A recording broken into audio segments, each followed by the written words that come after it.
want to talk to you today about epistemic externalism. Externalism is the opposite of internalism, and to understand what either one of those is, we need to go back to thinking about the definition of knowledge. There are a couple of points that everyone agrees about concerning the nature of knowledge. The first one is that knowledge requires truth. You can't know what isn't so. Sometimes we talk that way, but we really mean that people have misplaced confidence. In fact, if you know something, it has to be true. If it isn't true, you can't know that it's true. And so we can say knowledge requires truth. Second point is that knowledge requires belief. Some people think belief comes first and that knowledge should be defined in terms of belief. That's been the dominant view throughout Western philosophy. Some more recently have thought that knowledge is really the fundamental notion and that belief follows on it, or maybe that they're linked together in such a way that we develop both of those to some extent in tandem. However you think about that, it's clear that I can't know something if I don't even believe it. They've got to be linked in at least that way. So we can say knowledge requires truth and it requires belief. It seems to require something else as well, since after all, not all true beliefs count as knowledge. But the question is, what more is required? Knowledge is true belief that satisfies what additional condition or conditions? That's not an easy question to answer. Let's call whatever that additional factor or combination of factors is warrant. Then we can say knowledge is, well, something, true belief. Let's just make up a term and say it's a question of warranted true belief. Now the question is, what is warrant? Well, if we think about what it is to have knowledge, we realize that, at least in a typical case, where it's knowledge of something in the world, we have a knower here who has a thought, some sort of belief, and that's a belief, let's say, about the world. And so there are two things we can say that have to be true. One is we have to have truth. That belief has to truly represent the world. Maybe you don't like the term represent, it's a little bit loaded. In any case, the belief has to be true. There has to be the right kind of relation, whatever it is, between that belief and the world. Notice that is an external connection. It is not something taking place within the head of the agent. It is something that has to be about the world, something external to the person's belief. On the other hand, the belief itself, this thing has to be a belief. That is a description of the person's mental state. So in short, if we think of it this way, we can say that the question of belief is an internal question. We're asking about the internal character of the person's mental state. Has to be a belief. But truth is external, at least in this typical sort of case. It's something that involves a connection between that mental state and something else, in this case, the world. Well, we can ask a similar question about warrant. Is it an internal matter, having to do with various states of mind, the relationship between that belief and other states of mind? That's what the internalist says. The internalist says that warrant is, in a sense, like the belief part. It's internal. It has to do with a person's internal mental states.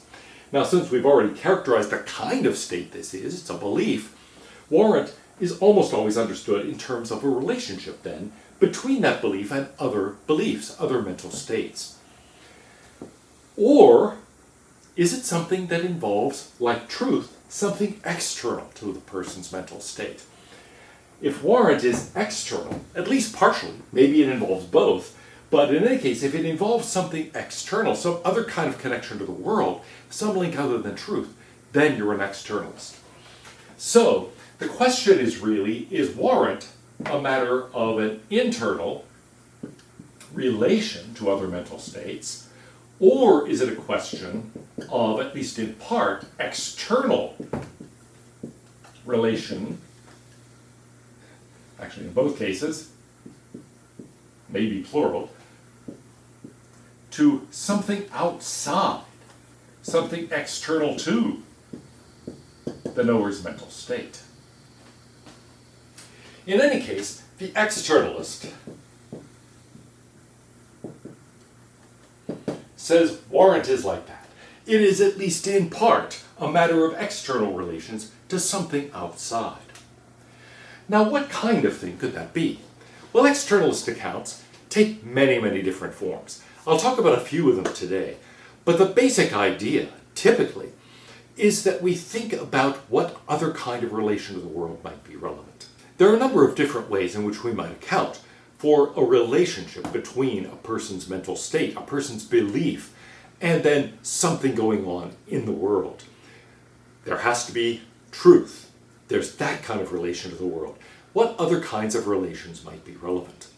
To understand that, we need to understand something of what motivates the externalist, but also think about what other connections might be relevant. Let's start with a very simple example. I think that my shirt has pink stripes, for example. Well, why do I think that? I could try to account for that in terms of a justification, giving you reasons why I think this is a pink shirt, but it doesn't seem like that goes very far. What other mental states, in particular, what other kinds of beliefs can I possibly appeal to justify my claim that this shirt has pink stripes? It looks like that'd be a difficult task. Maybe I could do it in terms of perception, perceptual experiences of this shirt. That would be something that I could appeal to. Of course, that's not a belief. Maybe I could appeal to the belief that this looks pink to me. In any event, whatever I say as an internalist, the externalist might say, wait, there's a much more obvious thing. Okay? I believe that the shirt has pink stripes because I see it. I'm getting that information from perception. Perception is a legitimate source of knowledge. And so here would be one way of going. Now, it's one of many ways, but one way of going. Say, I have certain sources of knowledge. Some things I perceive. Other things I infer. Some things I find out from testimony. Or maybe I remember them. Or I evaluate things by analogy. Or I simply know what my language means, etc., etc. There are certain sources of knowledge. And so a natural way to develop externalism is to think in terms of knowledge sources. So how might such an account go? We might talk about what are the legitimate, in fact the way this is usually developed, the reliable sources of knowledge. So for example, we might say, well, think about that belief of mine that my shirt has pink stripes. It comes from a legitimate, a reliable knowledge source, namely perception. So here would be one way of accounting for all of this. It's called reliabilism. And since we're talking about pink stripes, I will use a pink pen. Reliabilism is the view that the belief comes from a reliable source.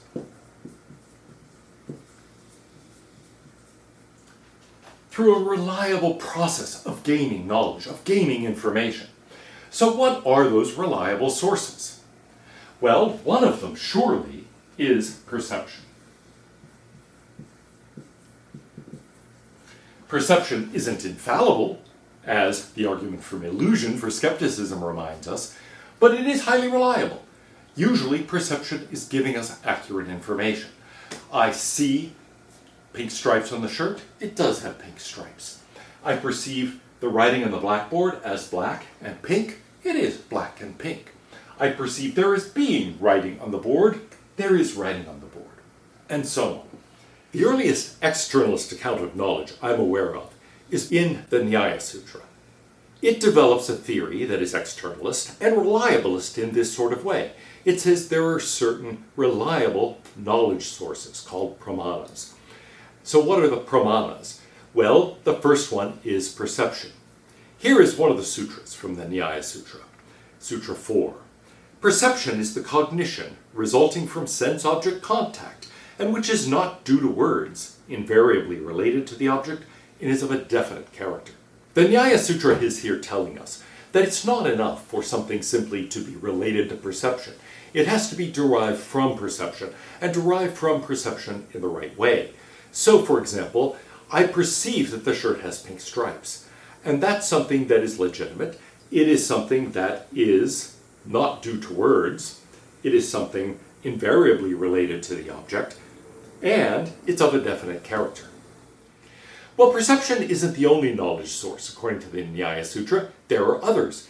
Inference, for example. Here is Sutra 5. Inference is preceded by it. That is to say, typically by perception, though maybe by other things, and is of three kinds, namely inferring the effect, inferring the cause, and inferring the rule. For example, where a general law is ascertained by observation. So there are three kinds of inference that are recognized in the Nyaya Sutra. There is inferring the cause, inferring the effect, in other fact, basically going from the lightning to the thunder, going from the thunder to the lightning, and then noticing that there's a connection between thunder and lightning on the basis of observation. All of those would be things derived from inference. I hear the thunder and I infer there must have been lightning. Inference. I see some lightning and I expect thunder. Inference. I just noticed, wow, there's a connection between lightning and thunder. They tend to go together. I think lightning causes thunder. That is an example of inferring the general rule. A lot of our knowledge comes through that sort of inference. What other knowledge sources are available? Well, there are two others listed in the Nyaya Sutra. One of them is comparison, or analogy. It's how we learn new words. So comparison is the instrument of the valid knowledge of an object derived through its similarity with another well-known object. Sometimes this is a matter of learning words, as when Lisa Simpson is teaching her sister, Zebu, it's like an ox, but with a hump and dewlap. Hump and dewlap. That's one way of thinking about things, comparing it to something else. Another way, of course, is not to really just have focus on words, but instead make comparisons. For example, I've never tasted the fruit mame, but I've read that it tastes like a cross between a mango and a sweet potato. Now, I have a lot of trouble imagining a cross between a mango and a sweet potato, or thinking about what a taste partway in between would be like. But that does give me some knowledge of what a mame tastes like. It's halfway between a mango and a sweet potato. So there's a similarity there. My knowledge of how a mame tastes is not at all derived from experience. I've never tasted it. It is not, therefore, derived from perception. It isn't derived from inference. It's not that I figured it out somehow. It's rather instead that, well, at least in part, I think about it in comparison with other things. No, actually, that's a little misleading. And that brings us to the fourth source of knowledge, which is testimony. In fact, I've read that it's partway between a sweet potato and a mango. And so the writer of that got that information and is conveying that information by way of comparison. But I am getting the comparison from testimony. Testimony from the person writing that, who may or may not, of course, turn out to be reliable.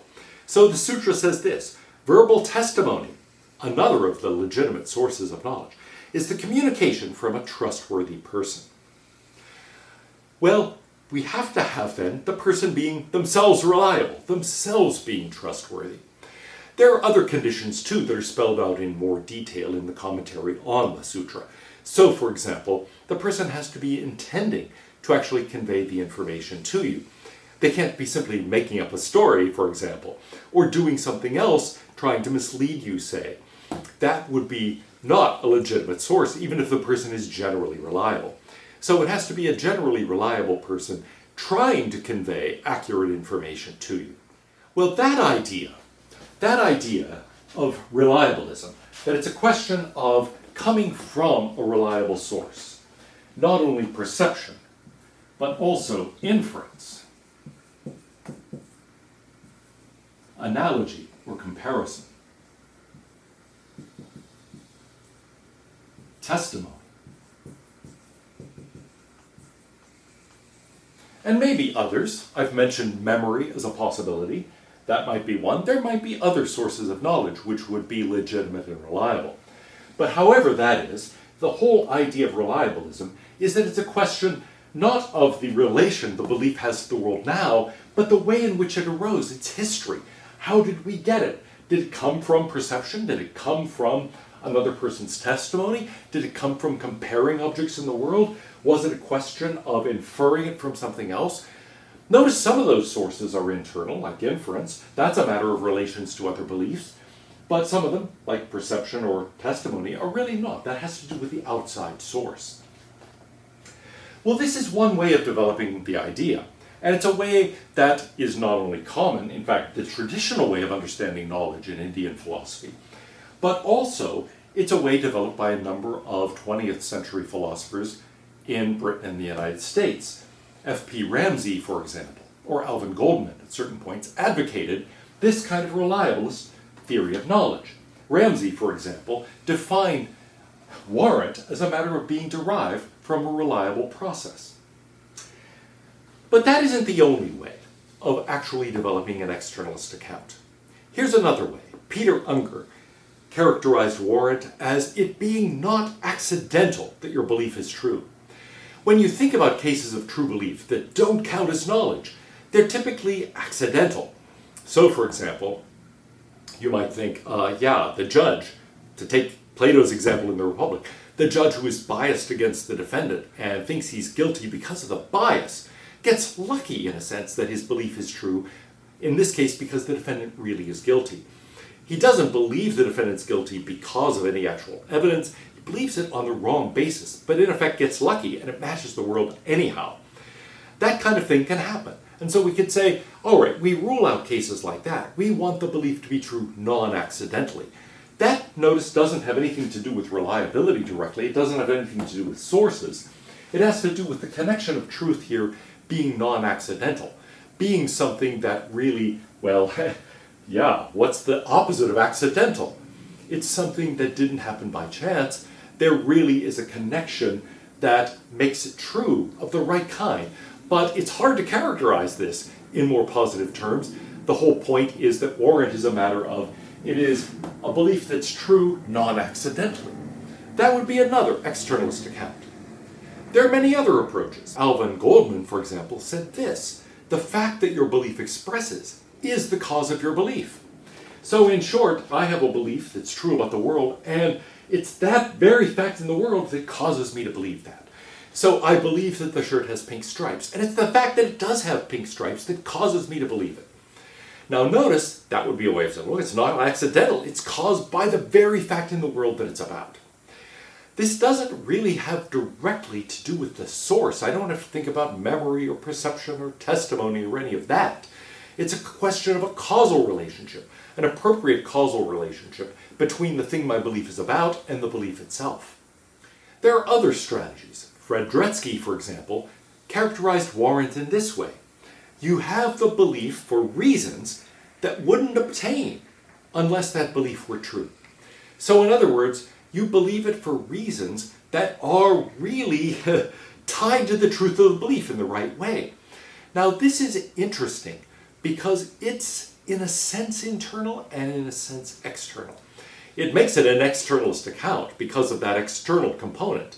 But notice the idea is really that the belief has to be tied to something, to reasons, to other things that are states of mind, basically, but in a way that connects to their truth.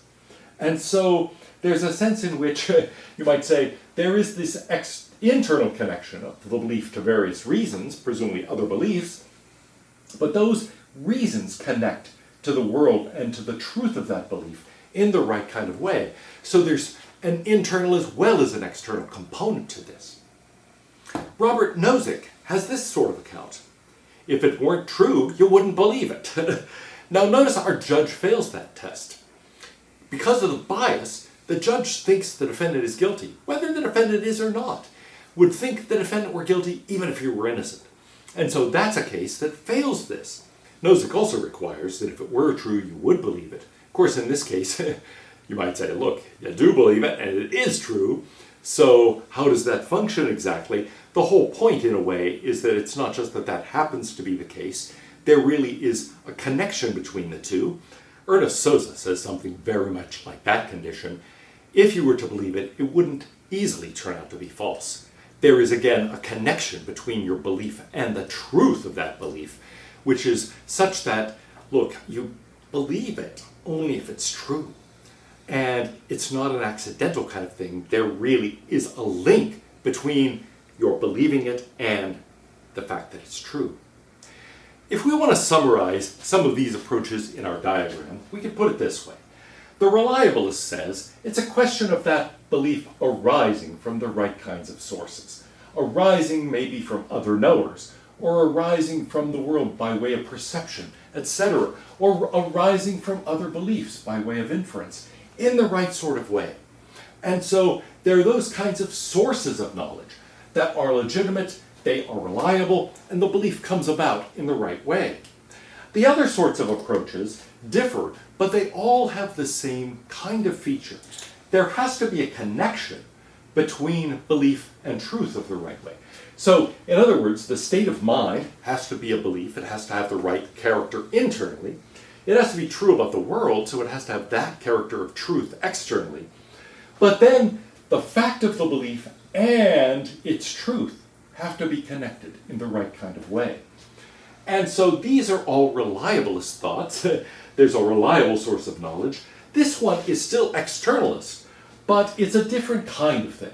It says there has to be a non-accidental connection between the belief and its truth.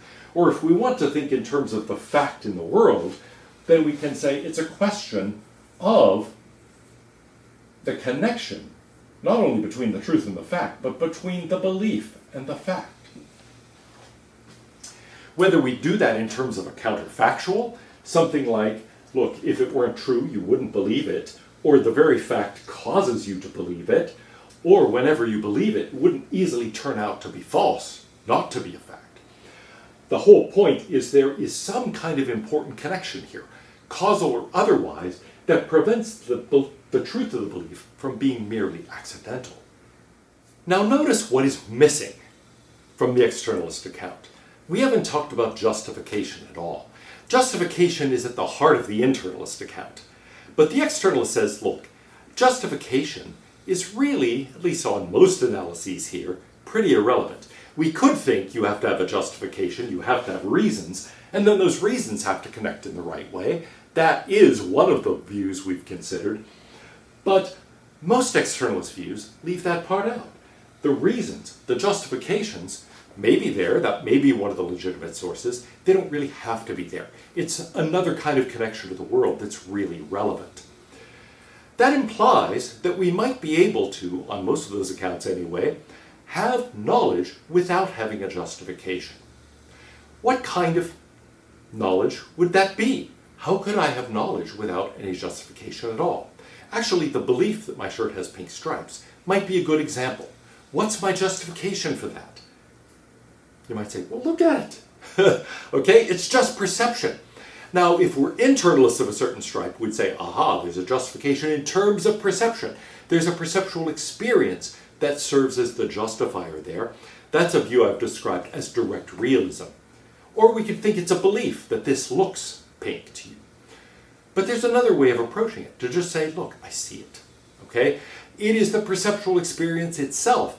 It's not in a relation of justification, it's not a belief, it's not anything like that. It doesn't have to be described as something that plays a justificatory role. Instead, it's the source. My belief arises from that source. And there is a causal connection that I can describe between the pink stripes on the shirt and my belief that it has pink stripes. Those pink stripes affect my visual system in such a way that I form that belief. And don't ask me for a justification. The justification lies in the reliability of that perceptual process.